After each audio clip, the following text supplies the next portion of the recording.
Start with the Pledge of Allegiance. Pledge allegiance to the flag of the United States of America and to the republic for which it stands, one nation, under God, indivisible, with liberty and justice for all. Salute the flag of the state of New Mexico, see a symbol of perfect friendship among united cultures. It's your hope. It's your hope. Good evening, everybody, and welcome to the regular council meeting, April 10th, 2019. Following Pledge of Allegiance, the next item is approval of the agenda. Council, I do have one request that was put in by Mr. Holden. On the back side of your page there, action items V, number G. He's asked that we remove it tonight. He would like, if we get a new person in there, to have that person have some input into it. So, other than that, I will entertain a motion. Mr. Mayor, I make a motion to approve this evening's agenda, removing item 5G. Got a second? I'll second. Motion's been made and seconded to approve tonight's agenda with the exception of removing item V-G or 5G. All in favor, say aye. Aye. Aye. All opposed? Thank you, council. Next item is consent agenda. Mr. Mayor, I make a motion to approve this evening's consent agenda. May I amend your motion? I would like to pull item B, the town council meeting minutes for March 20th for further work. I'll amend my motion to remove item B. 2B, sorry. 2B. We got a second on I'll second. you're seconding it? Okay. Motion's been made to approve tonight's consent agenda with the removal of item B, town council meeting minutes for March 20th, 2019. All in favor, say aye. Aye. Aye. All opposed? Thank you, council. Next up is discussion items. First up is Santa Fe County Treasurer Patrick Varela. Come on up, Patrick.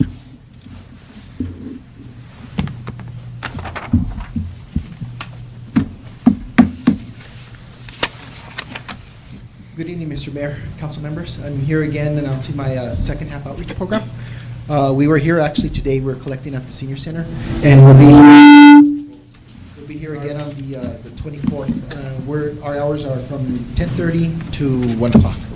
So it's a great way for us to get out there, meet with people, and also to answer any questions. Today we had some customers that were wanting some notice of value questions answered, and of course the assessor will be here. I'm not sure his schedule, but he has an outreach as well. And I also wanted to introduce my new deputy treasurer, Jennifer Manzanares. She'll be there. She's following me. She's been shadowing me, so she pretty much is learning the office pretty quick. Didn't get to Kim here last month. We were the treasurers had some legislation, so we were there at the house, at the roundhouse. Sir, we're here a little bit late, but we still like to come up to Edgewood personally. Patrick, what day are you going to be here? The next day is going to be the 24th. 24th? Yeah, And the times again? 10:30 to 1 p.m. And if you happen to be in Santa Fe, we're extended hours till 6. And I have my schedule on on our website. However, the PDF is correct, the schedule is correct, but the verbiage is wrong. It still says 2018 fall outreach. So, but Yeah. it's correct. I just need to get with Desert Elements. But if anybody has any questions on the valuations that are coming out now, they need to go to Santa Fe and file their protests. They have to go to Santa Fe, but I think the assessor, when he comes over here, I think you can file with him here. Okay. Yeah, he'll have his own group here. So Gus is planning on having somebody down here this month, or Correct. Yeah, He has a full schedule, too. the 30 days, I think, is early May there that the period ends. It's April 1st through April 30th, so it's Right. just that whole, you can do it for free. It's a great way to get them protested, and there is errors, and, we're all human, Right. so there is some errors, so in fact, we were just telling somebody today, is make sure you look at it, don't throw it away. Right. Because if there's a great difference, you need to find out why there's a difference. Right, and get Yeah. your protest filed. Right. So for the public, anybody got any protests you want to make, check your valuations out and get up there to Santa Fe. Yeah, because this month it's free. Yeah. After that, you have to pay for that protest. Okay. And then Jen? Just in case I'm not around, get a hold of her. Like Patrick said, I'm a shadow right now and learning everything I can learn, so I'd like to serve the community of Edgewood in the future also. It's nice to meet you. Nice to meet you. Council have For any any questions? questions for Patrick? No. Thanks for coming out. Thank you, Mayor. Thank you. Thank you, council members. Hope you have a safe trip back up there in this wind. It was fun coming up here. It was. Yeah. Next item is Parks and Recreation Department update. Roger Holden. Mr. Mayor, Council, this might possibly be my last, is this working? No.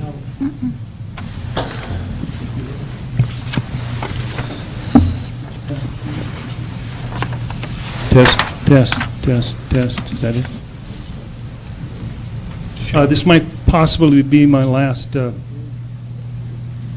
Parks and Rec, council meeting, as I'll be leaving once we get a replacement and we go through the process. So I just wanted to bring you up to date as to everything that's going on with Parks and Recreation. So you're going to get sensory overload over here, so I'm going to go through this very quickly, and if we can reserve questions till the end, just make sure I get finished. So, That okay, picture these are looks the pretty- advisory. There we go. That These are- picture looks pretty right on the money. It does. So I want to thank the advisory committee members for helping out. They've all contributed in their own way, and I really appreciate it. Each of you, I believe you have this in front of you. It's a priority list of Parks and Recreation activities going on. There's some back here on the table for the public. Going through the list, Echo Ridge Park is that we have several things going on with it. It used to be called Section 34. It's BLM land that we're leasing. We're on a 5-year lease right now. At the end of that lease, we have to either purchase it or we may lose that lease in perpetuity, so we have to move on this. It's Echo Ridge stands for East Edgewood Community Homeowners Association. It's kind of a memorial historic acronym, because that's what started Edgewood back in 1977. This started, which ended up being Edgewood ultimately. We have revised the plan of development that was created by the National Park Service Rivers, Trails, and Conservation Assistance Program with community input. We have submitted an application to the New Mexico Department of Transportation for our recreational trails program grant to accomplish the construction of that plan of development. We are waiting to hear if we got the grant. It's for about $84,000 from NMDOT, and the town's portion will be about $14,000. We submitted a revised POD to the BLM for their approval. We're still waiting on that. And if the existing lease will expire November 21, and the town must complete their POD by that date in order to purchase the parcel at $10 an acre, 248 acres, that's $2,488 plus $100 transaction fee. So this is a prime piece of property for the town. We've been working on this since day zero, and it looks like might happen. Here's just a picture of it up there. It's a beautiful piece of property. You see right here, plan of development is to put a fence around the perimeter, and of course it's around the entire perimeter, approximately 3 miles. We're going to have a gate here, a gate up here, and a gate right here, which is where the entrance is. And right here is where we'll be working on the parking area and the trailhead.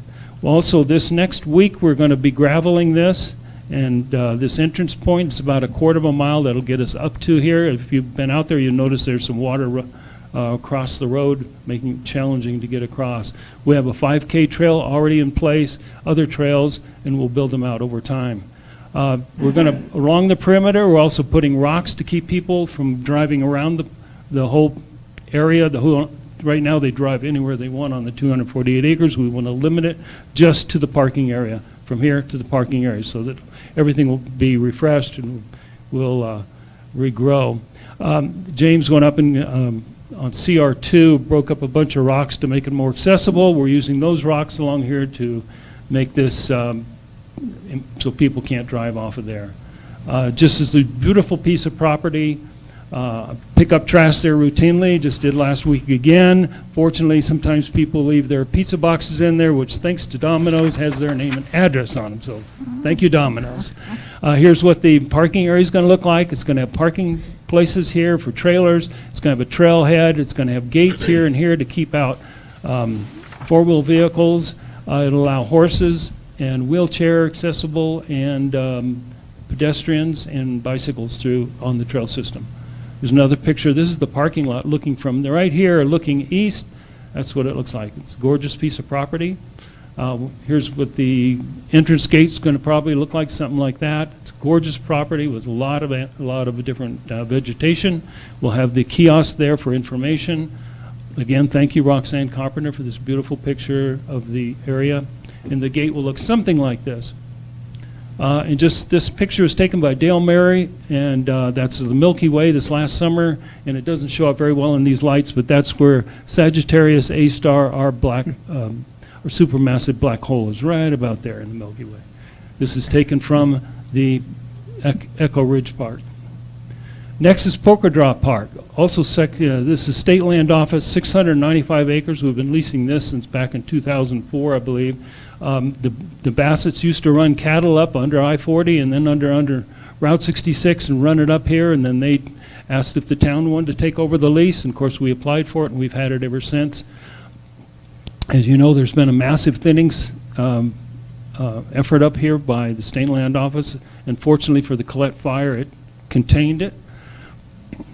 Also, since I have this map up here, I could show you where the other properties lie. This is City of Albuquerque, 169 acres, BLM 80 acres, City of Albuquerque 160 acres, and this Single Action Shooting Society, or SAS, right there. So this is how everything lays together. This is looking from Poker Draw, and it's looking from the bridge, not the bridge, but the earthen dam that the Bassett's build. Have to get a plan of development into them and also apply for a 25-year lease. Now we have a 5-year lease. We'd like to expand it to 25 that municipalities could do. Our existing lease ends on the 2023. One of the issues to this parcel is access. As you see here, there are 5 existing access points. I'll start going around very quickly. The north axis is for neighborhood and emergency access only. It is by far the easiest to access. Bella Vista is quite steep and rocky. It's got about a 20, okay, this is the north axis. There's the earthen dam I took the picture from, and as you see, it's right here in section 32 looking north. Bella Vista, it's got about a 25-degree slope here, far exceeding what you normally do for cars, vehicles, or even hiking trails, which is usually 10%. Very rocky, very steep. And this is at the very top. Here's Bella Vista Road right here, and this is the very top of it, up section 16, section 32. This is Windmill Access, and that's at the very southeast corner, and it's very steep also. It's 25 degrees, and that's about, from this point here is about as far as you can go to park. Then you have to walk the rest of the way to get into section 32. This is very steep, very rocky. The only possible place to get access through here is this corner. It's again, very rocky and steep, but it's possible there because there are some parcels for sale up here, and that road I was just showing you is this part right here. This right here is this right here. So it's possible to purchase these and then put a trailhead in and get up to section 32. This is a road and utility easement there. Next is the City of Albuquerque and the BLM access, which is right here. And they both kind of skirt. This is city, that's BLM. They kind of skirt right between. That's a 36% grade, which is far too steep for vehicles. As you see here, very rocky. And this is Colette Fire, a couple of pictures from the Colette Fire. And if it hadn't been for them thinning out the trees, as you see right here, it would have been, sad. So this is looking right at the section 32 access point right here, looking into it, looking north. This is looking south.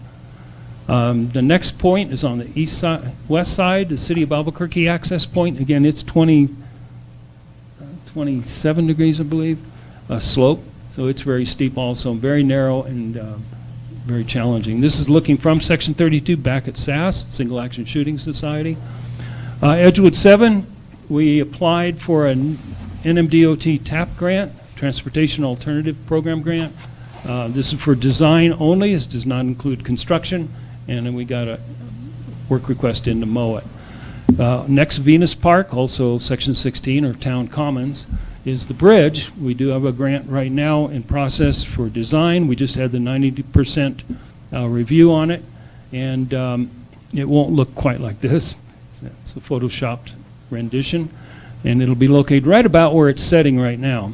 And then this is the proposed trail system right here that it'll connect into. And we postponed construction till the end of August to complete some other research. This is what I saw this I think it was last August. It's the most I've ever seen in Bachelor Draw in 20 years. But still, it's okay for the bridge up there. This is up at Santa Fe Botanical Gardens. Here's their bridge. It looks very nice. And here's some of the design drawings for it. Bassett Park, that's the old community center park. We just added these 3 features in there. This is for ADA, infants, and this is just for anyone. It's really fun. And I just purchased this. We'll put in back over here. That looks like a lot of fun too. And the skate park, we need some more equipment in there, and that's going to be hopefully in the next budget. We have some issues with safety. Some of the ends are coming up, and you can trip and fall on. We have a work order in to get that fixed. We do have a drainage problem right here, and here's that same spot. We intend to redirect the drainage around, as you see here. And also, we're waiting for the sewage system to be put in from the Edgewood Fire Station up across here, and from the old community center up and connect here and out to Cactus. And when that's done, we'll proceed with the other things I'll show you shortly. We do have all the materials to put this up. It's just a matter of getting time to do so. We have 3 poles back there to attach this to. Tennis court came out very nice. Does still have some cracks in it, though, and they told us that up front, so we need to repair those. There's a work request into them. We want to do a wheelchair accessible accesses to the park. A couple of places there in the tennis court and in the playground. We want to expand the park area, playground area, and we do already have the borders, and we already have the mulch to expand it out this way to where we can put that spinomi, I think they call it, up in here, and other features later on. This all came from a free grant we got from the New Mexico Environmental Department, and we have enough to continue over here also. Next is the BLM 80-acre parcel right here. We put in a plan of development for it. And let's see, no, I'm doing the parking area first, okay. We're talking right now, there's a parking area right here which would give people access and to turn their trailers around so they could park their trailers here and get access into all of these parcels. And we got permission from City of Albuquerque Open Space to expand that. It's marked, cleared out some of the trees, so that's another project we're working on.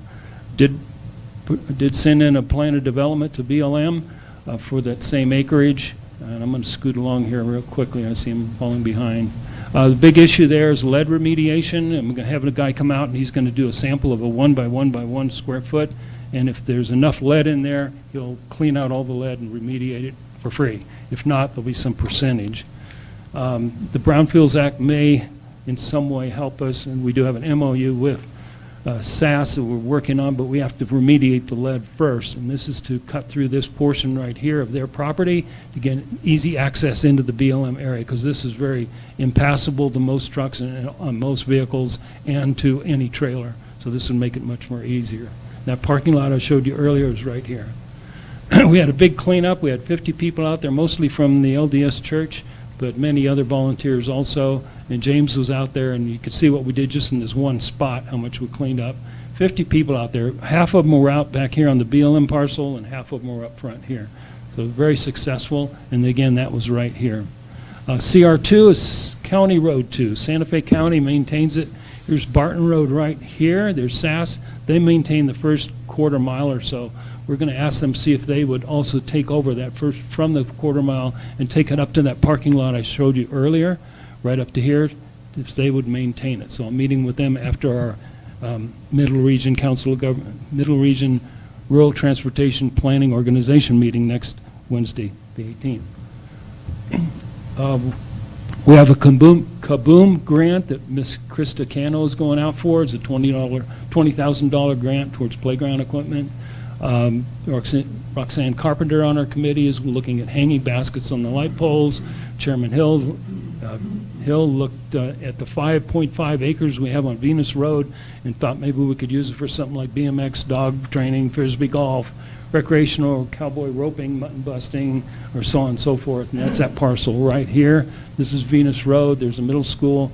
We own that parcel. We just like, maybe we could do something with it. You know, that's all.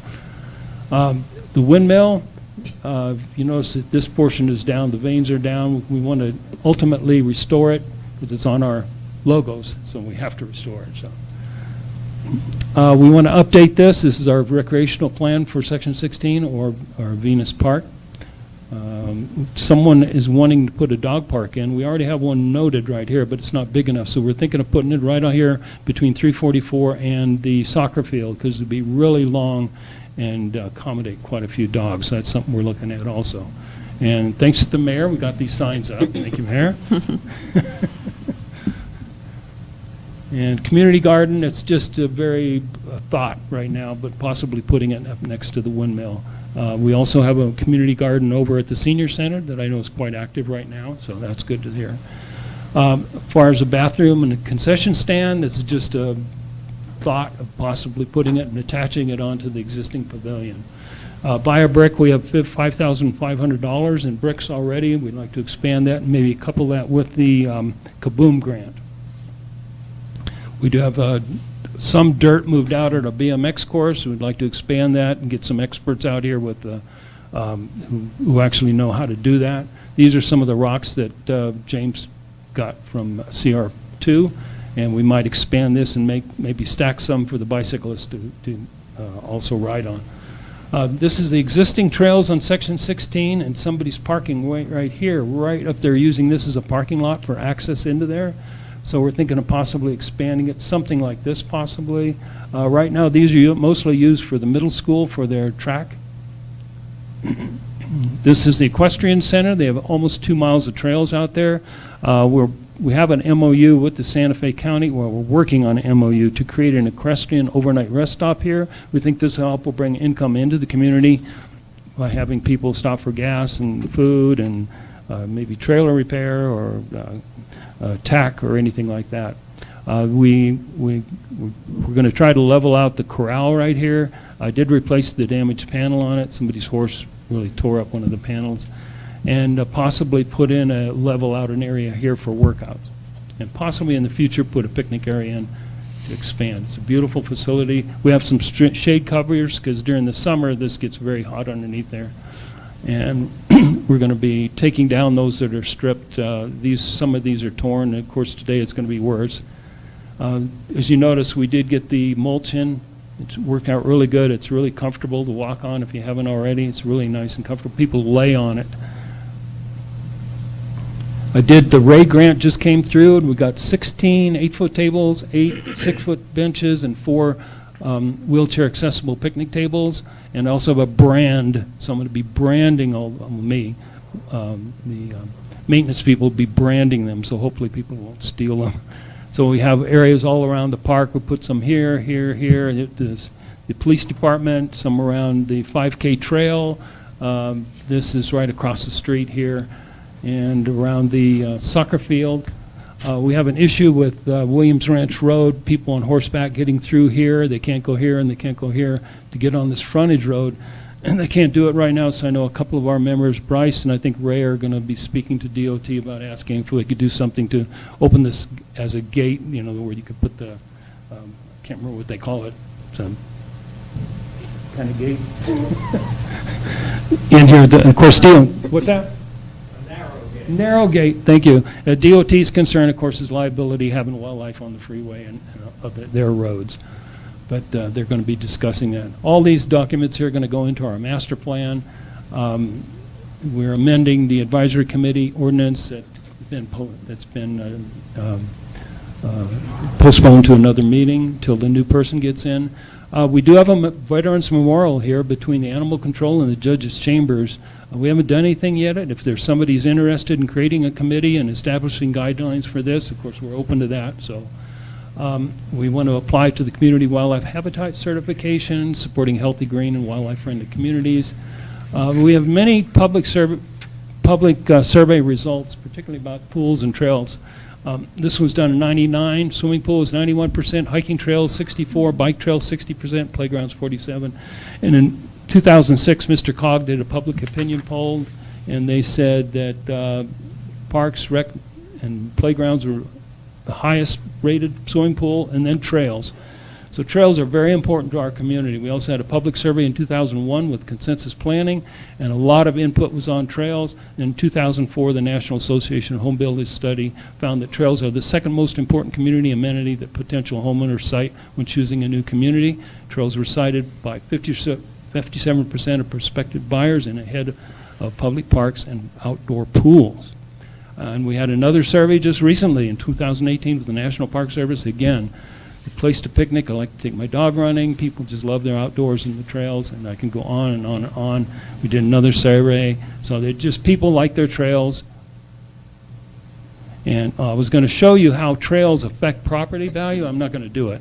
But you go on Zillow, for instance, and you can just look at property values increase. The closer you get to open spaces or trails, they just go up. So it's a real amenity and benefit to the park, to the community, not only in our health, but also in our quality of life. And then we're going to have a 5K run rally with the Run Rally Rock coming up. I think it's 3rd of August. And it's going to be on the Echo Ridge Park, and we already have the trail in place. And we had one meeting already with my neighbor and Carla to discuss the details. Mayor was talking about 344 Crush Refine Trail. We've got the estimates on it. It'd be nice to have this go all the way up to South Mountain and also to finish that stretch right out here so people can go all the way from South Mountain down into Walmart if they want. This is just a side light. You know, there's caverns underneath us. I'm almost done. That's why I'm throwing this in there. And this gentleman right here, John Lyles, purchased that property. It used to be Cavaney's, and now they are exploring it right already. These are fossils. These are crinoid stems, and this is not fossil. These are calcite rafts. But that's John going down in the cave. That's him in the cave. And this is what the cave looks like today. This is looking down straight from the top, and this is looking from the side. Here's the entrance point right here. It goes down 128 feet. They've mapped so far about 5 miles of this trail that's underneath us. So it's really fascinating what might come out of this. I don't know. The Mid-Region Rural Transportation Planning Organization meeting is next Wednesday here at 10 o'clock in the council chambers. Invite everyone to come. Myself and Mike Madden, founders of the East Mountain Regional Trails Council, will be speaking. This is our area of interest for trails, open space. It's from the Sandia Mountains all the way out to the BLM and all the way down to Torrance County. We're going to talk about interconnecting trails. As you see here, we're looking to interconnect all of these open spaces and making this a massive looping trail system it'll benefit our communities in perpetuity.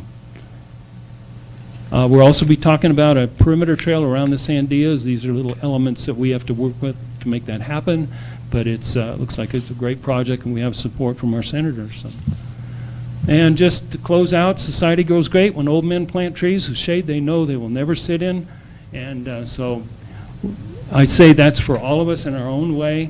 We're all leaving a legacy behind us. Not all of this will we be able to appreciate and enjoy ourselves, but our kids will, our grandkids will, and who knows will, but we're leaving a legacy behind by doing these things. So I appreciate it, and I thank you for the opportunity to serve our community. Thank you. Thank you, Roger. Very well done. Has council got any questions on that?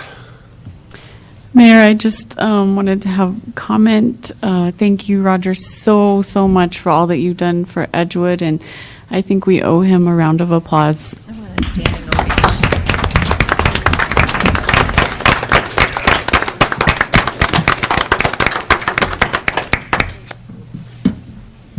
You really have done so much for the community and so much for the future, and I really appreciate it. Next item is National Volunteer Appreciation Week. Andrea Corbin. Good evening, everyone. So I don't have a presentation prepared, so lucky you. I just wanted to take a moment to brag on our library volunteers for a moment during National Volunteer Appreciation Week, which is this week, April 7th through the 13th. I began keeping track of how much time the volunteers had been donating probably about 10 years ago. And to date, our volunteers have contributed roughly 25,868 hours to the library. An unprecedented 3,433 of these hours, shared by 22 volunteers that we have on staff right now, occurred in 2018 alone. So we've never had that many hours accumulated. So it means that there is more and more demand for library services these days. So that's equivalent to about $39,133 worth of work donated to the community last year at the Santa Fe County minimum wage of $11.40 per hour. So our volunteers, we have a long history with volunteers. So the library started out as a volunteer library only in 1991, and since then we've kind of stood on their shoulders to provide services to the community. It's just me and Barbara, and we wouldn't be able to offer the programming or any of the things that we do for the community if we didn't have the volunteers doing what they do. In a typical day, they will answer phones, they will reshelve materials, they help me restock bathrooms sometimes, they help me sweep floors. We've done projects outside with maintenance. We've done projects inside with maintenance, especially when we moved into the new location. So we really depend on them very heavily, and they are very dedicated to the community. And Barbara and I are extremely proud and honored to work with these men and women. And so if you stop by the town of Edgewood or the library today, give them a word or two of thanks and let them know that you appreciate them too. Thank you for your time. Thank you, Andrea. Thank you. That brings us then to public comment on general matters. First person signed up, Cheryl Hupperts.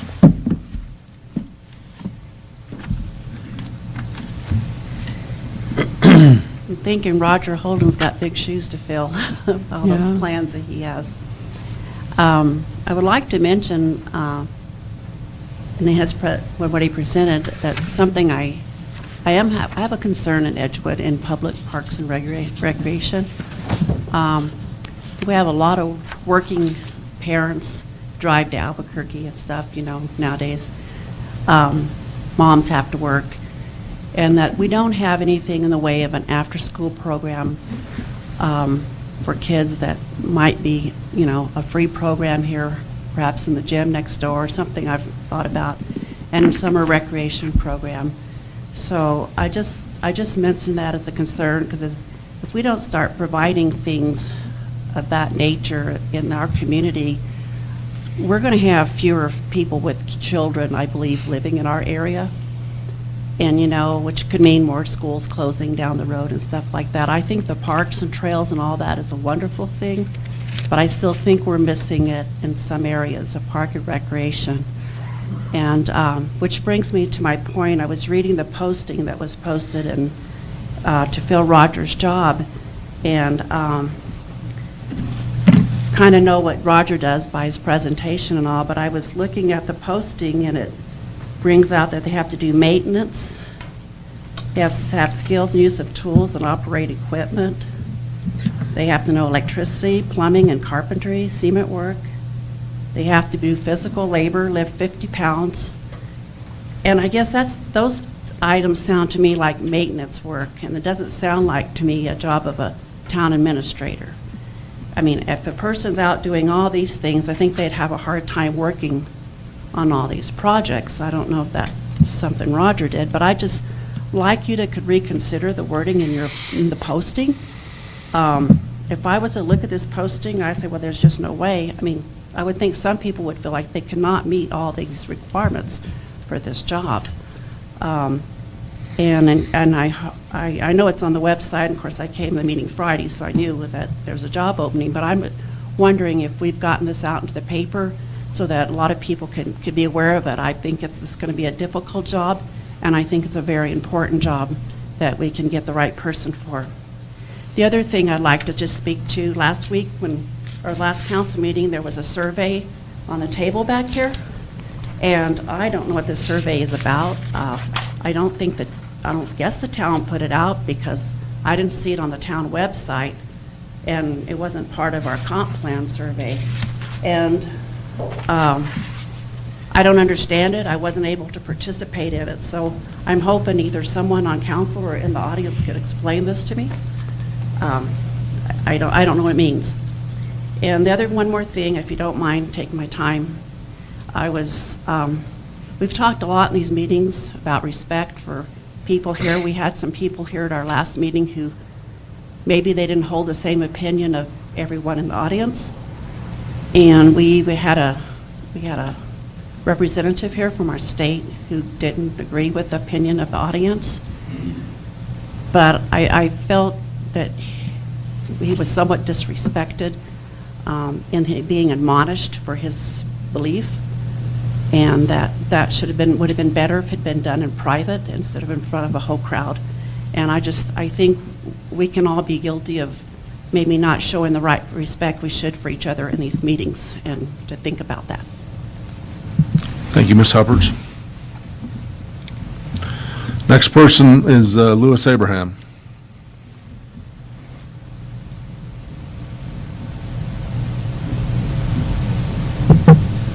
Thank you, Mayor, Council. Could I ask where you saw the posting? It's on the website. On the website, okay. Okay. At the last council meeting on March 20th, it was established that the regularly scheduled April 3rd meeting could not be held because staff would be away from training. On April 2nd, at least one of the staff members was in the office and available to prepare for the last Friday's meeting. I was curious to wonder what matters were so important that a special meeting had to be called to address them. So important that they were scheduled to be on Friday at 4 p.m. when citizens in the working community would not be able to attend. What could not wait 5 more days to be handled at today's specially scheduled meeting? On March 20th, it was decided there was no sufficient business to have 2 meetings this month, and that today, April 10th, would suffice for that. What were the 2 pressing issues that could not wait? A new job description for Roger Holden's part-time Parks and Rec position as he is nearing retirement. Roger's approaching retirement was no secret. Councilor Abraham attempted to get the mayor to address this at the last budget meeting, but it wasn't considered important at that time. The other one was a budget adjustment was now required to allow for the hiring of a new full-time position for Parks and Rec. Was this a secret attempt to hire someone without going through the proper bidding process? Was it a plan to miss the Independence publishing date and publish only in the Albuquerque paper, hoping no one would see and or apply for the new position, and the mayor could then appoint a pre-planned appointee into the position? Was there an emergency? And why Friday at 4 p.m.? Thank you. Thank you, Mr. Abraham.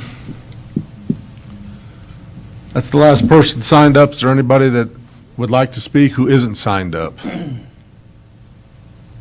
Okay, seeing none, we'll move on. Next item then is matters from councilors. Councilor Jaramillo. No comments tonight, Mayor. Thank you. Councilor Abraham.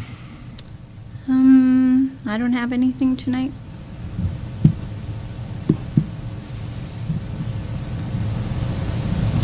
Oh, wait, I do have, I needed to address Ms. Huppert's. That was a survey that I just posted out there. just with some questions. I had 3 questions.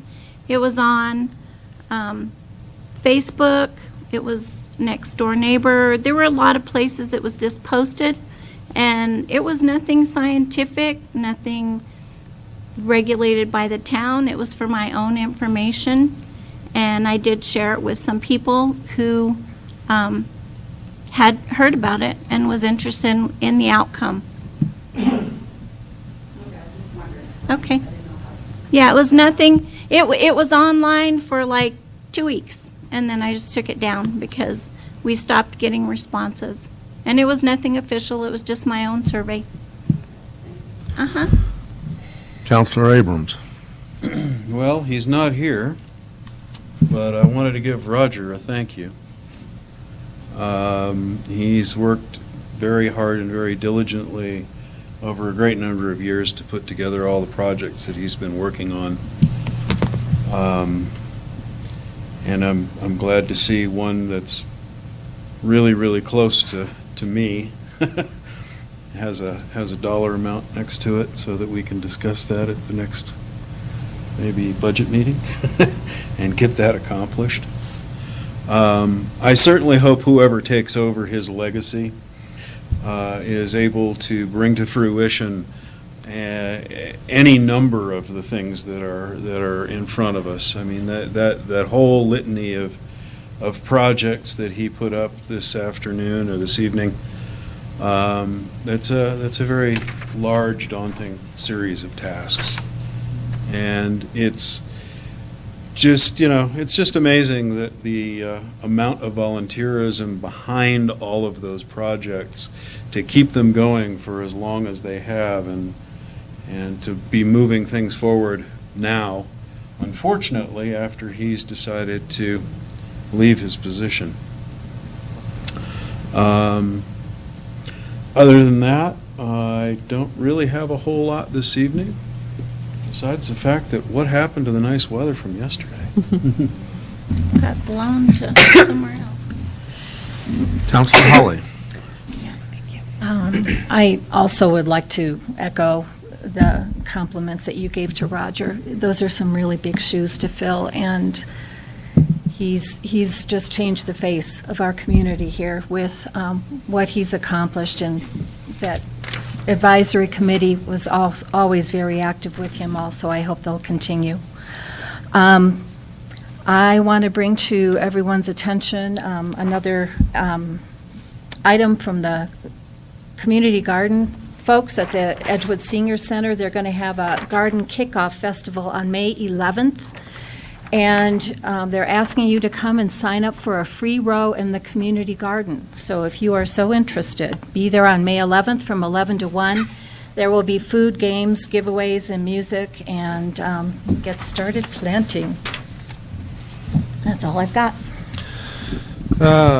Next item then is matters from the clerk treasurer, Mr. Torres. Mayor, Council, Amelia's going to give you a quick update on some handouts. Yes, so Courtney right now is about to hand you a complete list of the 2018 ordinances and resolutions. So your copies for your records. Thank you. You will notice there is not a 2018-02 ordinance. It's not by mistake. Per my knowledge, couldn't find it, so I don't think one was passed. So it was skipped over. And then you'll also find everything that was passed in 2019, and I will continue to provide these to you. Thank you. And then Carla is going to give a quick update on the capital outlay that was signed. So the governor signed the capital outlay bill on April 5th, and the town of Edgewood received a little over $1 million in capital outlay funding this year. $625,000 in capital outlay funding for wastewater treatment plant upgrades, $450,000 for Church Street improvements, and not to us, but Santa Fe County also received $568,000 for the Edgewood Health Commons Phase 2 construction.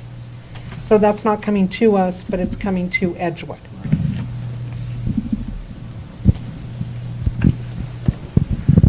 And then the next update I had was on the post office cluster boxes.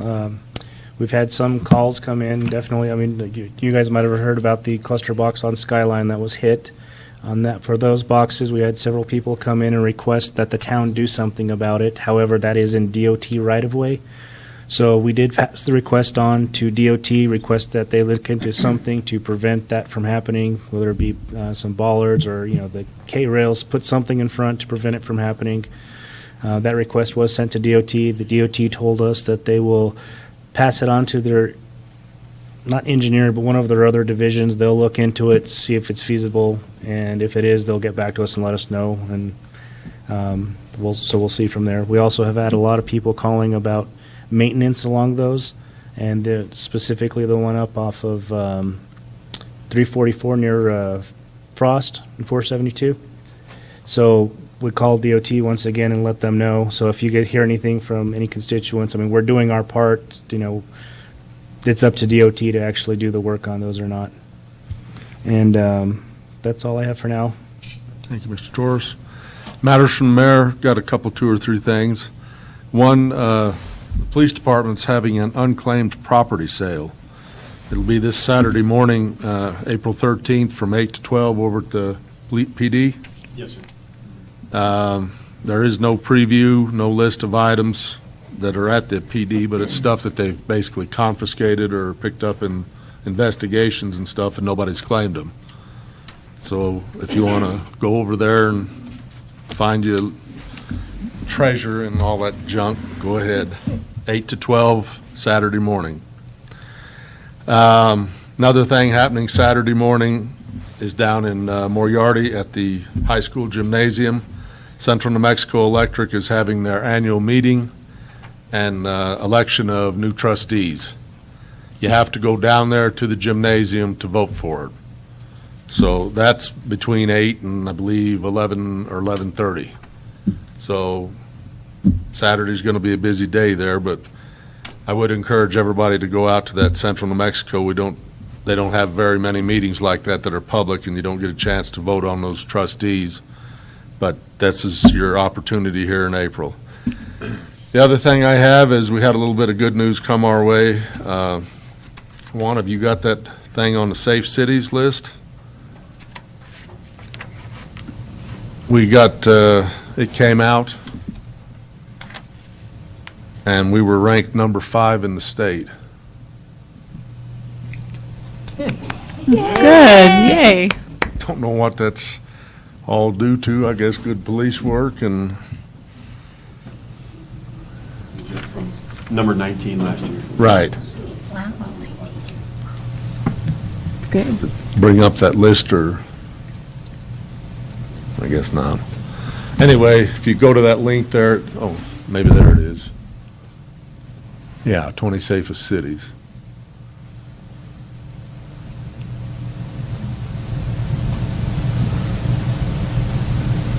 There we are at number 5.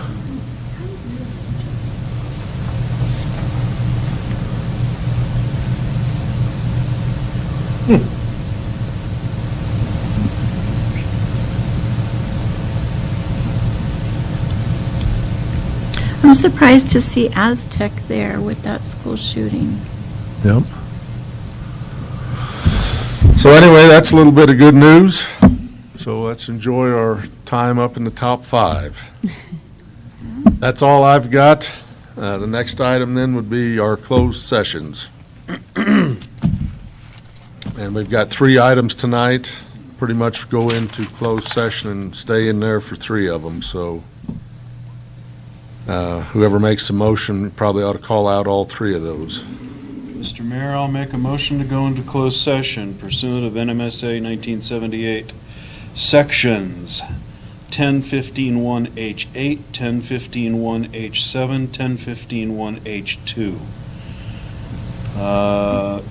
To be discussed in the closed session will be purchase, acquisition, or disposal of real property or water rights, specifically proposed potential acquisition of property. Also, pending litigation, an update to the members of the governing body on ongoing litigation, and to be discussed limited personnel matters, specifically the discipline of a public employee. Second. Motion's been made and seconded to go into closed session. under the following conditions of the Open Meetings Act. 1015-1H8, purchase, acquisition, or disposal of real property or water rights, specifically proposed potential acquisition of property. Also 1015-1H7, pending litigation, specifically an update to the members of the governing body on ongoing litigation. And 1015-1H2, limited personnel matters, specifically the discipline of a public employee.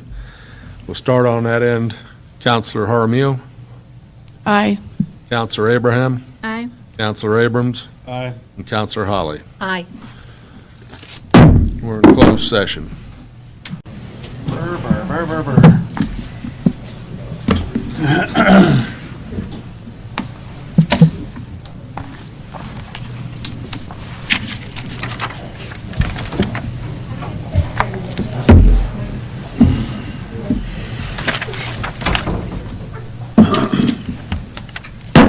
Okay, we'll come back into open session. I'll entertain a motion.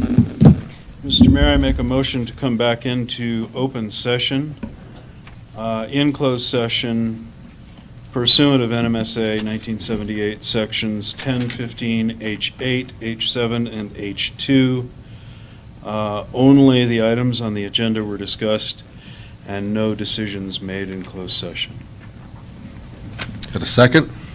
Second. Motion's been made and seconded to come back into open session pursuant to NMSA 1978, 1015-1, H8, H7, and H2. No decisions were made during the closed session. We'll start on this end. Counselor Holly? Aye. Counselor Abrams? Aye. Counselor Abraham? Aye. And Counselor Jaramillo? Aye. Now you want to do the affirmations? Start where? Start with Audrey. I affirm No decisions were made in no closed decisions session. were made and only what was on the agenda was discussed. I also affirm that no decisions were made and only the items on the agenda were discussed. I so affirm. I so affirm. I so affirm as well. Okay, that takes us then to action items. A, discussion, consideration, action on the demotion, suspension, or dismissal of a public employee. Counselor, you heard the facts and stuff in there, heard from the employee. I will entertain a motion on this one.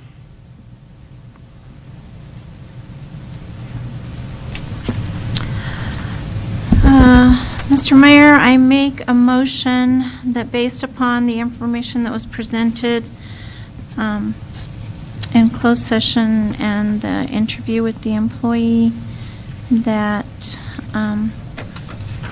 the recommendation would be to dismiss the employee. Second. And Mr. Audio, do we need to name the employee? Yes. So, Counselor Abraham, if you want to amend your, The dismissal of Tracy Hudson from the Edgewood Police Department. we have a second. Second. Okay, any discussion further? If not, we'll do a roll call vote. Start there with Counselor Abrams, Aye. Counselor Abraham, Aye. Counselor Jaramillo, Aye. and Counselor Holly. Aye. Thank you, Counsel.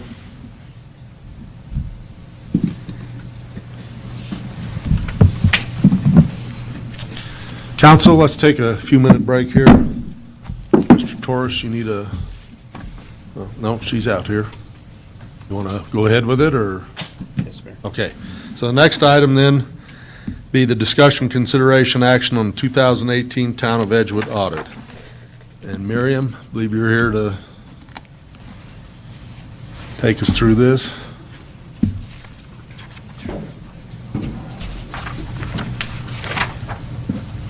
Oh.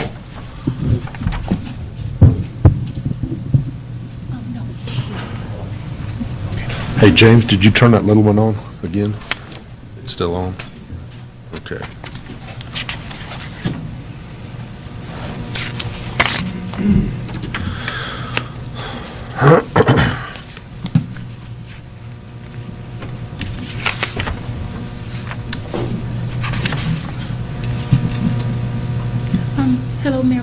the council members, Mr. Torres, thank you for having me today. I will be going over the 2018 audit. And this will be just a summary of the audit results. Okay, we can go to the next slide. I'll be going over the engagement team who worked on this audit and the audit results, our opinion, internal controls, and a brief summary of the financial statement analysis and status of prior year findings. Okay, next slide. The engagement team was composed of Mr. Sanwar Hashwal, who is the managing partner and engagement team leader, myself, Miriam Tall, Albert Hugh, Ken Kayenda, Elder Rosales. The engagement team worked directly with Mr. Torres and his team. And of course, a concurring reviewer, Mr. Shafi Amir, who wasn't part of the engagement team. So you didn't get to meet him. Next slide. As far as the audit results, we had an unmodified opinion, and cooperation was received from members of management. The financial statement are fairly presented. As per GAAP, and all appropriate disclosure have been properly reflected in the financial statement and footnotes. The audit was released by the state auditor on March 13, and is also available on the also website for public view. And this is a required communication in planning and performing our audit of the financial statement. We consider the town's internal control over financial reporting as a basis for designing our auditing procedure for the purpose of expressing our opinion on the financial statement, but not for the purpose of expressing an opinion on the effectiveness of the town's internal control. Accordingly, we do not express an opinion on the effectiveness of the town's internal control. And our consideration of internal control was for the limited purpose described above, and was not designed to identify all deficiencies in internal control that might be significant deficiency or material weaknesses. Next slide. And we are required to communicate to those charged with governance all material weaknesses and significant deficiencies that have been identified in the town's internal control over financial reporting. And these are just definitions of what the material weakness is and then what the significant deficiency is. We can go to the next slide, which takes us to the first material weakness related to lack of policies and procedure. We noted that the town does not have a comprehensive documented internal control structure. We had a lack of segregation of duties regarding journal entries, a lack of review process over bank reconciliation, as well as the lack of internal control over information technology. The town does not have a policy and procedure in place for their information technology system. And also, there was no policy and procedure related to capital assets. The town has not documented its accounting procedure and internal control into a formal written policy and procedure manual. And our recommendation is to allocate the necessary resources in order to develop and update outdated or existing policies and procedures. And the next finding is a significant deficiency, which is less severe than a material weakness, however, important enough to merit the attention of those charged with governance. And it's related to the fact that there were no annual capital asset inventory certification of the town's capital assets. And our recommendation is for the town to perform an inventory count as per section 12.610 and 2.2.10 as per the audit rule. Next. The next finding is related to payroll. And during our test work of employees' personnel file, I believe it was 17 employees, we noted that the employee did not have documentation of performance evaluation. And as per the town policy that are in place, evaluation should be done. So we recommend that the town document performance evaluation and follow the policies that they have in place. And the next finding is a repeat finding. It's related to mileage reimbursement. We noted that during our test work over travel, 33 samples. That two, totaling $747, lodging expenses in excess of $215 per night were paid without proper approval. We recommend that the town actually employees reviewed the New Mexico state statutes and administrative code related to travel and per diem to make sure that also a policy is developed and implemented as set forth by NMAC 242.2.9. And these are just, usually we do not go in detail in regards to the financial when we do this presentation. So this is just a brief analysis and just to show you the figures as they are presented in the audit report right now. On the statement of net position, under the governmental activity, and these are in millions, the total assets are 16.32 and liabilities were 11.23, which gives us a net position of 509. And for the business type activity, assets were 5.12, liabilities at 0.34, and which gives us a net position of 4.78. And the following one is the statement of activity, expenses under the governmental activity, where again in millions, 7.72, and program revenue were 194, sorry, and then general revenue 4.66, which gives us a change in net position of 1.12. And for the business type activity, it was 0.63 with a program revenue of 0.13, general revenue and transfers of 0.21, and a net position, a change in net position of 0.30.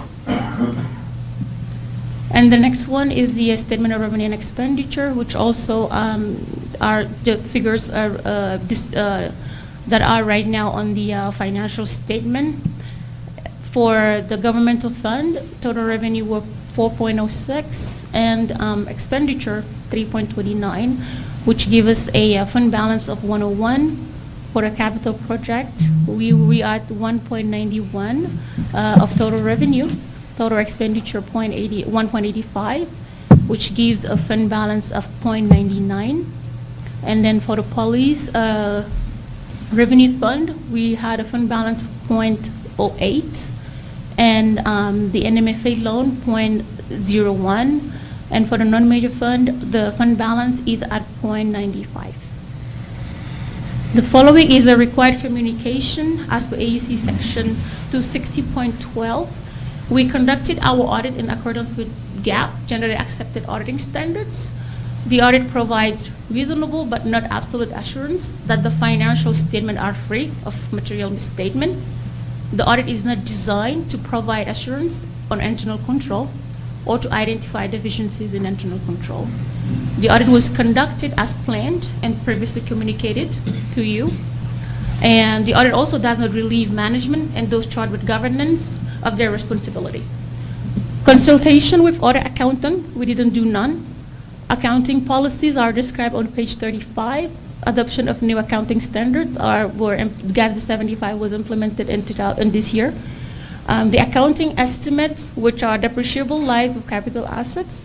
Disagreement with management, we did not have disagreement with management. Difficulties encountered in performing the audit, we did not have no difficulties. And we are also required to obtain information from those charged with governance relevant to the audit.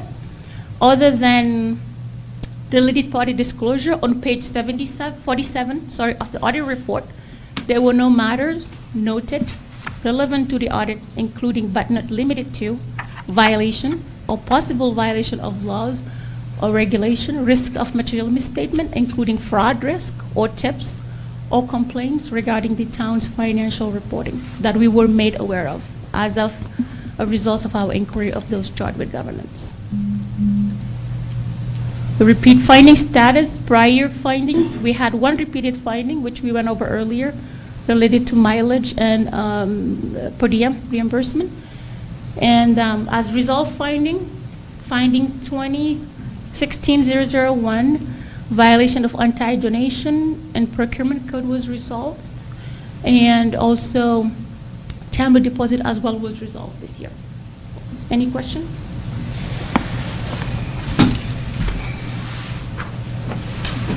Mayor, I do have one question. Counselor? In the meetings last year, there were some concerns about the sunshine laws and then also the completeness of capital assets. And so I was wondering if you had taken a look at those areas in the audit approach. I didn't quite get your question about capital assets. Right, the completeness of capital assets. Because I know that's a work in progress. Yes, and that's why and it's included, I believe, in the finding related to the inventory. Yeah, because our recommendation is the town to make sure that capital assets inventory is counted at the end of the fiscal year, also tagged as well, and so that it could be trackable. Okay. And then I think there were some concerns also with potential violations of the sunshine laws, and so I didn't know if that came up in the audit for you as far as your test work, Governmental Conduct Act and IPRA and Open Meetings Act. I believe that didn't come into our audit. Okay. Yes. All right, thank you. Council have any other questions? So we need a vote to approve this? Mr. Mayor, I make a motion to approve the 2018 Town of Edgewood audit. Got a second? Second. Motion's been made and seconded to approve the Town of Edgewood 2018 audit. Do this on a roll call vote. Start here, Counselor Holly. Aye. Counselor Abrams. Aye. Counselor Abraham. Aye. And Counselor Armijo. Nay, based on the fact that I'm not sure about the completeness of capital assets. Thank you. Thank you, Miriam. Thank And you. Mayor, Yes, I ma'am. also had submitted the resolution that needs to be approved by council on the acceptance and approval of the audit and submitted to DFA. Yes, Mayor, Council, we did not include that. We'll get that on the next meeting. Oh, okay. Okay. The next item then would be discussion, consideration, action, resolution 2019-07, resolution regarding public use requirements for the Edgewood Bachelor Draw pedestrian bridge and trail. Ms. Salazar, would you like to give us? Roger mentioned earlier, we're 90% through design of the pedestrian bridge project. This is necessary so that we can go to construction. The funds are coming from federal funds, FHWA, so they need to make sure that the trails leading to the bridge will always be open for public use. And so, council, you see on the attached right-of-way map, and then there's also a picture there behind it. And essentially, these trails already exist out there. They've been traipsing over them all these years, coming around the other end of the soccer field down here. And it's essentially us giving an easement across our own property to this. Ourselves. Right, to ourselves, but for the purpose of accessing that bridge when it gets finally put up over the draw. Didn't you tell me that basically those ones that Roger was showing us there, the internal trail system out here, these are part of that? Yes, already existing footpaths are part of that, and then Right. we'd like to expand it. But for this project specifically, the FHWA just wants to be reassured that there will always be public access to the bridge. And basically, the one we're giving is the further out east one, the one that's got all the description here? The one that's closest to 344? Right, so if they Yes. come in off 344, they can hit it and head over to the bridge. Correct. Council have any questions for Ms. Salazar? Otherwise, I'll entertain a motion on this one.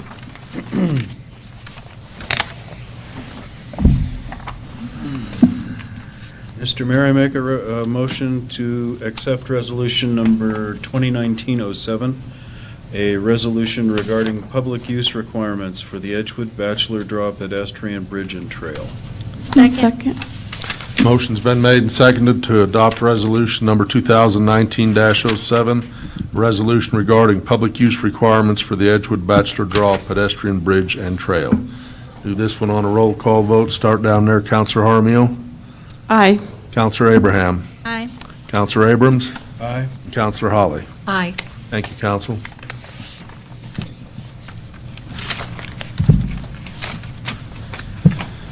Okay, the next item then is discussion, consideration, action on issuing an RFP for engineering services for the installation of screens at the wastewater treatment plant and the lift station. Mr. Torres. Yes, Mayor Council, so the funding, the loan agreement is finally, all the documents are in place, the funding is secured, so the next step now is to go out for RFP. We are working with NMED for the wording of the RFP, and once we get their approval, then we'll submit it to, after we have your approval, then we'll finish that up with NMED, then we'll submit it to PTAB, get their approval, and then we'll issue the RFP. And it is going to be, since there are federal funds with this loan, the RFP will be open for a longer period. There'll have to be a lot more requirements, federal requirements for the RFP. Yeah, it makes the paperwork a lot bigger. But we're just requesting your permission to issue the RFP for the fine screens, or the core screens at the lift station and the fine screens at the wastewater treatment plant. And what did you say NMED is They're putting together the they're wording? assisting us with the RFP. So we have to submit it to them, for them, since they're controlling the loan agreement, they have to essentially agree with our RFP, that they agree with the methodology and what we put in the RFP, make sure it's conformant with everything. And then once they approve it, then we have to submit it to PTAB, and PTAB will go over it, and that's the professional, I can't remember the exact acronym, but it's the Professional Engineering Board that will review it as well. And once they approve it, then we can actually issue the RFP. Mr. Mayor, pending any further discussion, I'd like to move that we approve the issuing of an RFP for engineering services for the installation of screens at the wastewater treatment plant and the lift station, and have that RFP for our review. I'll second. Also a question, though. Can you remind me on the RFP process, in the past, didn't the town put together a committee to review the responses? And that'll be coming. That's part of the Yeah. RFP process. Okay. Yeah, And we- was there ever a committee to create the RFP or not? No. No. You create the RFP, and once the council approves it and that, and then you're ready to go out for it, then you choose your committee to review the Responses? responses, right. Okay. Okay, thank you. My question is, can we approve it before we've seen what it actually looks like after it comes back from NMED and the PTAP people or whatever? I mean, does it make sense for us to approve going out for an RFP that we don't know exactly what the wording is going to be? Mayor, Council, so the way the procurement ordinance reads, you have to authorize us to go out for an RFP. You have to give us the authorization to issue the RFP before we can even move forward with it. Right. And then what you're saying is that you would bring it back to council, and then we look at how it's written and approve it at that point, right? If I may, Mr. Mayor, the RFP process, basically, there is an assumption that an RFP is necessary for a certain size purchase. That purchase is brought to us as a request for an RFP. The RFP is then written. If there is a need for a review of another governmental agency, that is done, and any revisions are then brought back past us. It's then approved and put out for bid. It is at the time that the bid process begins that a review group is convened, and then that group then reviews those respondents to the RFP and makes a choice, which is then brought back again to council and approved. If I'm mistaken, Mr. Yes, Mayor, Council, so with the procurement ordinance, once the review committee makes it, the procurement ordinance gives the mayor the authorization to move forward and contract. It's Right. not brought back for approval after the committee's already made their selection. So we're issuing an RFP and we have no copy of anything attached. Which you won't get You won't. if you don't authorize them to go out and get it. we're authorizing the authoring of an RFP. We don't, we know what we want. We want screens for our wastewater treatment Right. plant. But we have to author an RFP. In order to author the RFP, we need to give the authorization to the administration to do so. Okay, but this wording says we're issuing an RFP for engineering services. That would be correct. Well, to me, it sounds like we're issuing a request, not an actual RFP. Well, the R in RFP is request. Yeah, an RFP, that would be redundant. It would be requesting the request for proposals. So once you write it and it goes to NMED and the other entity ETAB. that needs to look at it, then it comes back here, and then we issue the RFP with a vote. If mayor council, if that's the will of the governing body. So that I we would like know to see what it. it says and what is, what services or goods the town is procuring. That's why I made the motion in the way that I did, Counselor. Because this is an unusual RFP, because it's being reviewed and perhaps edited or modified by a body outside of our governance, I want to see it before it's actually put out for bid. Okay. I agree This with is that, yeah. this is a little bit weird. It's not the normal process. Are we ready for a vote? Yes. Start down there. Counselor Abraham. Aye. Counselor Abrams. Aye. Counselor Holly. Aye. Counselor Jaramillo. Aye. Thank you, council.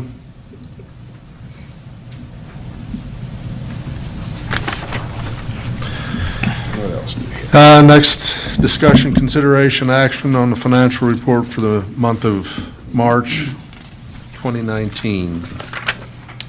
Mayor and council, so I'll just jump right into the actual payments to vendors.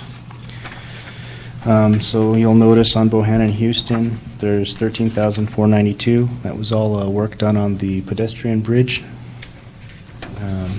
Flip over to page 4. So Councilor Abraham, you'd brought up the EMW gas at the last meeting. It's high this time around as well, so looking at that, there's a couple of factors that went into it that we, as far as we can tell, one of them being the bay heaters were set high. They were set at 70 degrees. They've since been adjusted down. The previous bill that'll show up on next month's report will be around 700. Hopefully after that, it will definitely die off. Chief is now aware where the thermostat is, and we'll make sure that it's just there to keep stuff from freezing, not to make it cozy. EnviroWorks, the sludge disposal, so that was part of the notice of violation from NMED that was removing all that sludge that was on the ground. This is just the bill for that. Horrocks Engineers, that was for the Church Street design. Payment to myself, the $5,732 was a reimbursement. So at the time, Chief was trying to procure cameras for all of his officers. They have the old, I don't even know if they're even a megapixel, the camera that they were using. So this was Nikon D35s. These kits came with 2 lenses, actually 2 of the adjustable lenses, wide angle lens. It came with a lot of stuff. The quotes came in, so Amazon was where the price was the best. Walmart.com had the same kit for $819. Best Buy, $6,819. Best Buy had the kit for $10,409. So Amazon was clearly the best price. This was spent out of Law Enforcement Protection Fund, so we called DFA and just got verification that they're okay doing a reimbursement as long as the rest of the procurement was followed, which it was. So that's what that amount is for.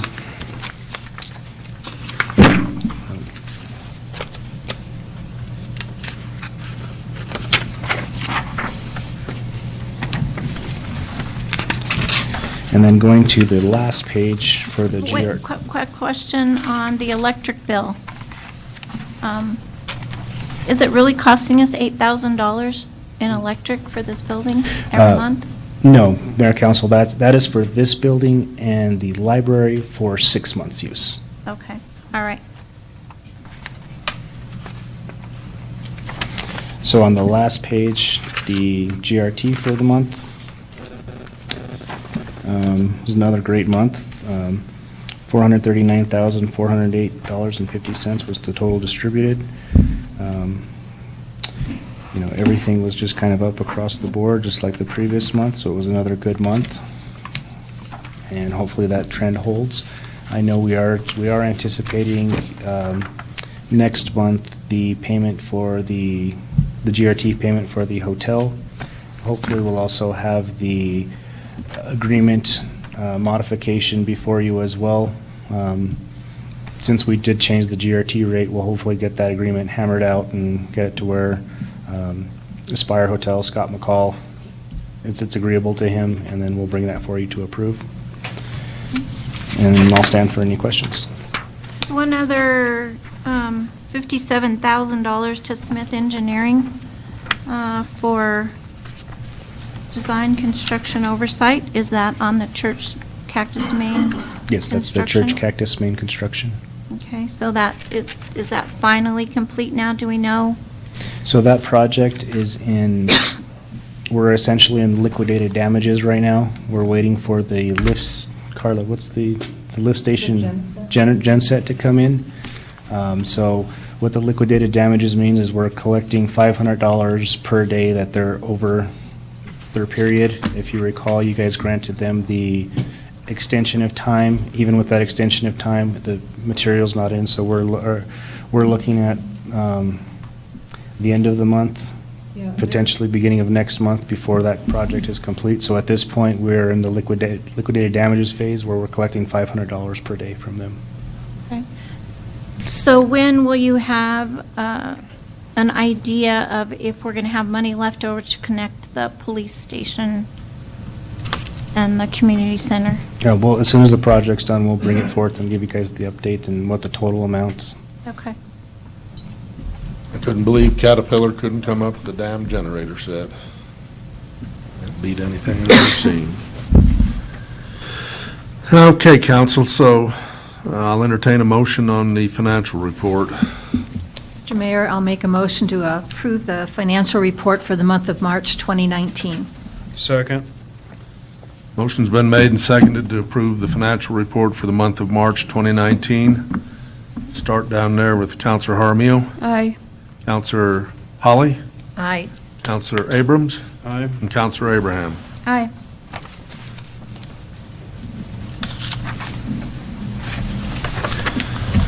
Next is discussion, consideration, action on Resolution 2019-08, a resolution authorizing budget adjustments. Mr. Torres.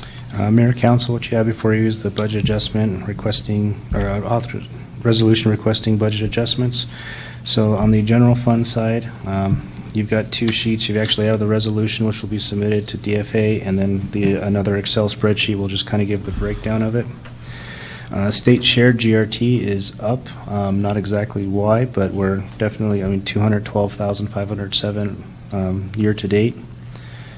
Police Department grant revenue, this is just Operation DWI, some of the other overtime grant funding that we're receiving. Petco grant, at the time we budgeted, we didn't know if we were going to be receiving this grant. We did receive it. The event revenue, this is the first time we actually brought in, some decent event revenue. The NMED grant goes back to what Roger was saying with the benches and tables. So this was this one was the first grade grant that we received the revenue from. We'll be requesting reimbursement for the second grade grant as soon as the installation's complete. I'm sorry. The DWI grant is the overtime grant. The Police Department revenue, that's the Walmart grants. And Chief, correct me, that's Walmart, Richford, and I'm sorry, I know it was Walmart was the big one. That was the $4,800, then Richford, $1,000. And there was another $1,000 grant, and for the life of me right now, I just can't think of what it was. It's another one of the grants that we receive on a regular basis for sponsoring the events, things like that. Rich Ford with his Easter event coming up. And then the Santa Fe County Library Grant, $25,000. So at the time of budget, we did not have an indication if they were going to do this grant again. We didn't sign that grant until, I believe, October. And then the $12,000 Attorney General grant. On the expenditure side, so Finance Administration, an increase of $35,000 for attorney's fees. This is due to the number of internal investigations on public employees. Per diem, so we should actually rename that line item travel and per diem. This is hotel stays and all that other stuff. We've attended more conferences than we have in years in the past. Non-capital furniture and fixtures. These were just computers for staff and plaques. We did have several computers go down. Hopefully we don't have any more. We can hold on till the next budget year. Finance, equipment, and machinery. And this is actually the new financial server that I mentioned at last council meeting.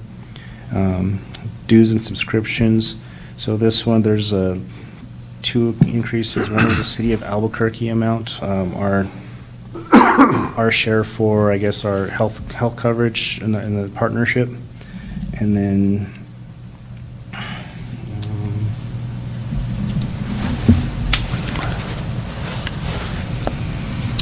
the on-call amount for 411 went up, and there was one other small increase in the memberships. And then office supplies, $4,000 increase. That should get us through the end of the year. There was a lot of expenditures this year just with the new building, getting into new facilities and spreading out. We had to purchase a lot more than anticipated.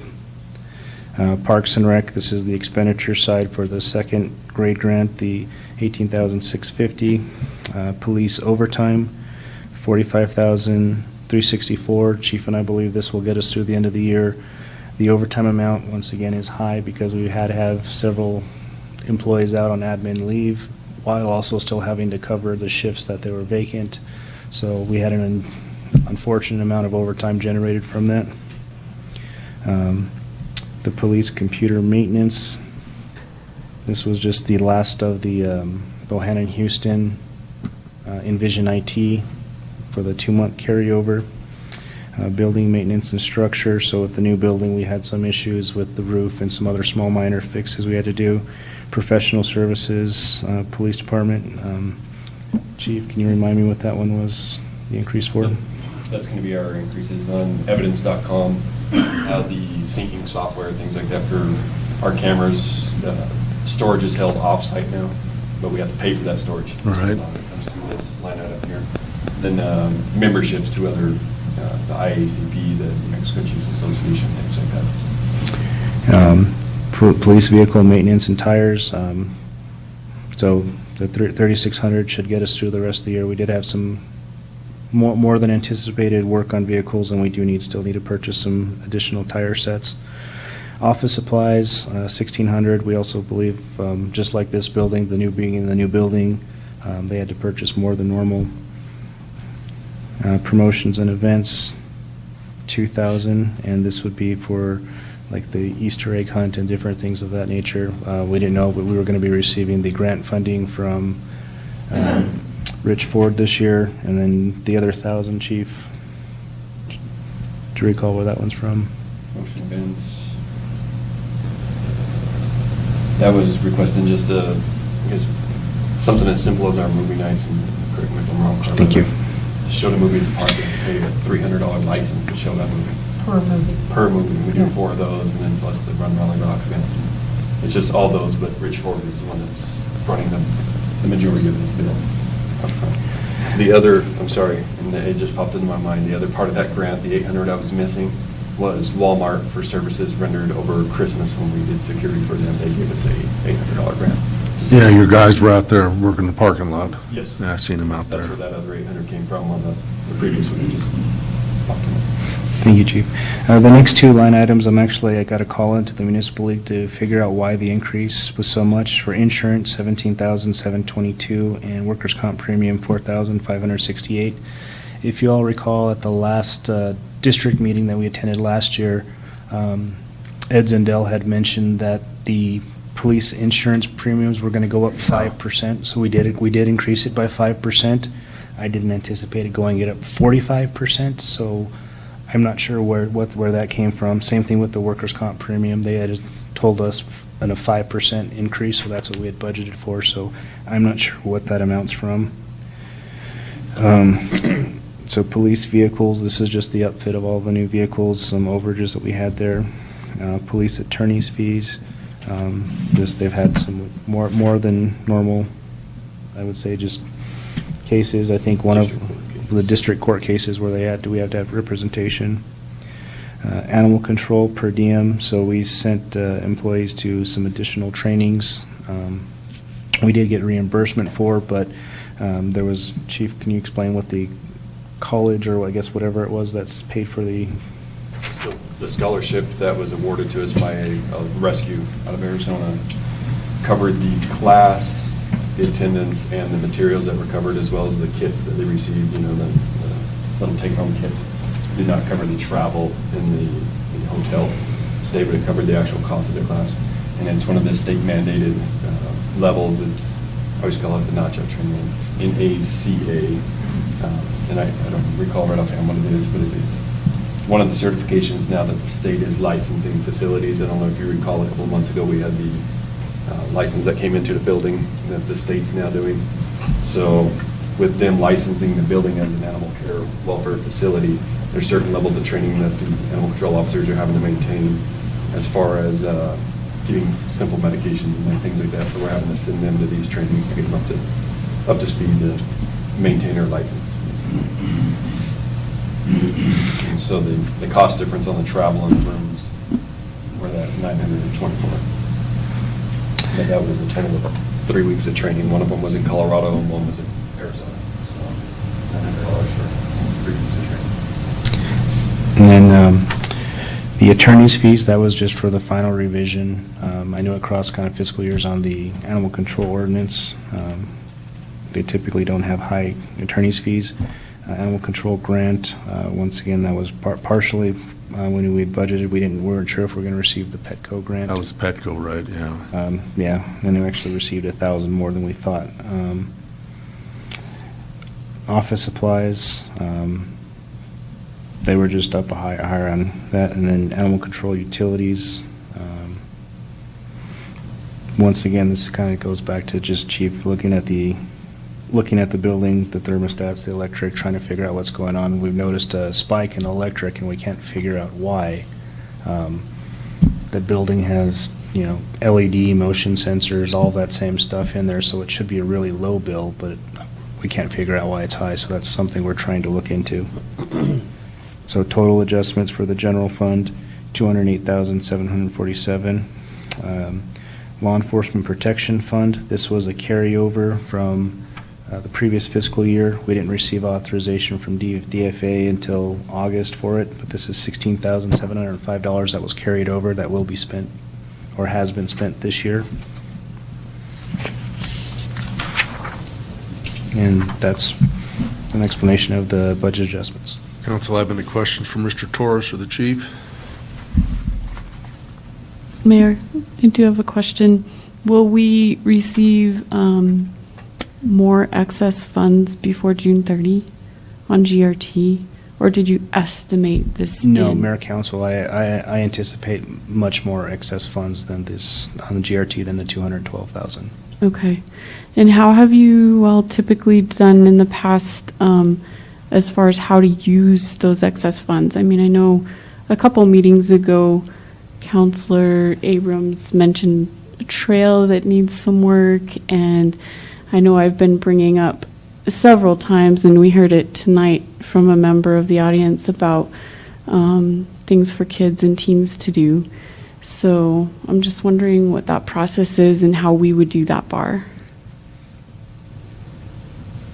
Mayor Council, I mean, that's completely up to you guys. You can assign it at budget time if you like. For final budget, we can look at what the final numbers were, if we had any carryover, if you wanted to add a trail or do something of that nature. Historically, looking back, that's what's been done in the past, is usually around final budget. When you have the final numbers for the year, you look at it and you guys as a governing body would make that call, whether you wanted to add anything additional into the budget Okay. from the end of your carryover. And actually, this past year, you guys actually made that bar with the water truck. We had the additional funds, so we brought that one forth to authorize the purchase of a water truck. Council will entertain a motion. Mr. Mayor, I make a motion that we approve Resolution 2019-08, a budget resolution authorizing budget adjustments. I'll second. We got a second? Yeah. Oh, okay. Motion's been made and seconded to approve resolution number 2019-08, budget resolution authorizing budget adjustments. Start on this end, Counselor Holly. Aye. Counselor Abrams. Aye. Counselor Abraham. Aye. Counselor Jaramillo. Aye. Thank you, Council. Okay, we dispensed with that other last item. That brings us into calendar review. And tomorrow is the District 8 meeting over in Rio Rancho. I think a number of you have signed up for that. We got out the notice on the possible quorum, yeah. The next thing will be the comprehensive plan workshop, which is Saturday morning also at 9 a.m. here. The town offices will be closed on the 19th for Good Friday. The extravaganza at the soccer field is the next day on the 20th at 9 a.m. Sewer ordinance workshop, proposed date and time, April 26, 2019. We still good on that? Yes. Okay. The budget workshop, so here's a couple right here. We got the May 1st, the reason we picked that day, that's when we got our regular meeting. We figured in the morning, have the budget thing at 9 a.m., and last year it lasted till about 1, and then come back in the evening for our regular meeting. How's that sit? I still would like to have something, where on a Saturday or something like that as well. Saturday's tough to get people in here. I mean, we've had it before, but It's tough for working people to get here at 9 o'clock in the morning. and also on Saturday, you got to pay your department heads and that extra overtime to come in. But what we used to do is we used to present, I mean, they didn't come to every single workshop. They presented to us kind of like what their budget wishes were, and then we talked to the public about their budget wishes, and then, we kind of put the budget together with not just department heads, but also with citizen input as well.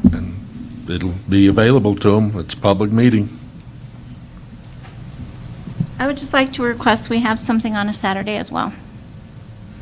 If we What can- Saturday? Saturday, where's the calendar?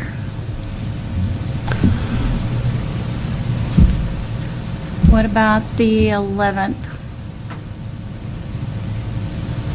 Of May? Well, the first one's May 1st. Right, and you've got to have So your, May the 11th. you got to have your, the second meeting's when you'd pass your interim budget. Right, the 15th. Right.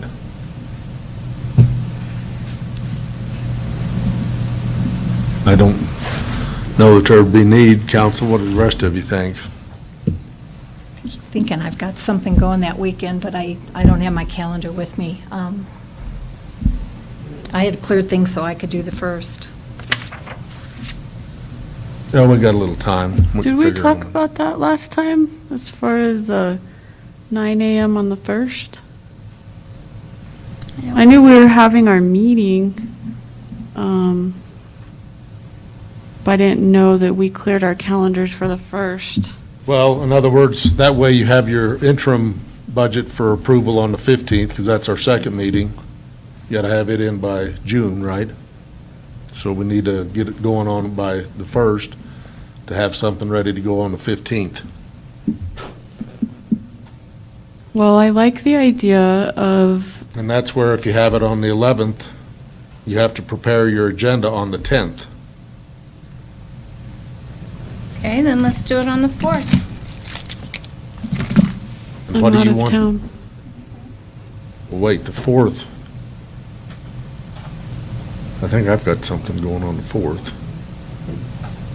Let's see. Well, can we do it later in the day then and possibly be finishing up before our meeting at 6:30? Maybe start it at 2 or 3 and run it till 6? That's the NMLZO conference. What? Yeah, you got your NMLZO. Yeah, that was one of our thoughts on that, was have it in the morning. She's going, her and a bunch of the P&Z people are going to that NMLZO conference that starts that day. If they get an early start on it at 9 o'clock, they can get out of here and go over to their conference.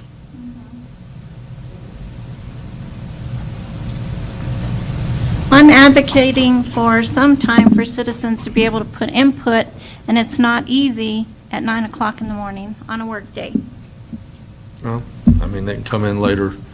If it goes to like it did last year, 1 o'clock, that's pretty good. Most people work till 5. Well, they'll have a chance on the 15th to talk to it.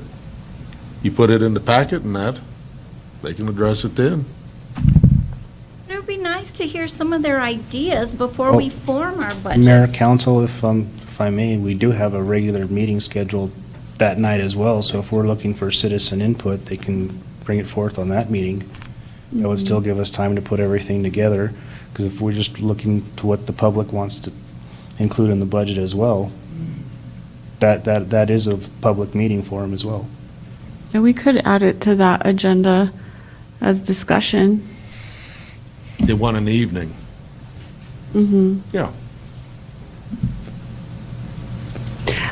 What's important to me just is, I really did like hearing from the department heads last year. I thought that meeting was very productive, and I enjoyed that. And I like that they came with their facts and they came with their requests. And it didn't mean that we can meet every single thing, but, we got to hear from you. And then I also like to hear from the public too. So maybe it's just a win-win to do it all that day. It's kind of where we were at with it. Then that planning commissioners workshop, that's also one here. The invitation is extended to members of the governing body. And the NMLZO is also available. Yes. That one you got to sign up for though, right? Or you got to sign up for both of them? You have to sign, I can register everybody. Yeah. So if you want to take in either one of those, talk to Tanya on it. Well, the NMNZO, isn't it the night of the council meeting? They have, it's a 3-day outfit. So we'd missed the one on the 1st, but actually the stuff for the governing body members and stuff is more on the 2nd, I believe, isn't it? Yes. Let's see, I think you gave me one of them. Yeah. Stuff on the 2nd and 3rd may be more interesting to governing body members. But anyway, you can check with Tanya if you want to get in on any of that. But that one out at the end of May, that's Mr. Cog, down there at Cog's outfit. So that's it for calendar review. I'll entertain a motion to adjourn. I move to adjourn. Second. Motion's been made and seconded to adjourn. All in favor, say aye. Aye. All opposed? Thank you, council. What time?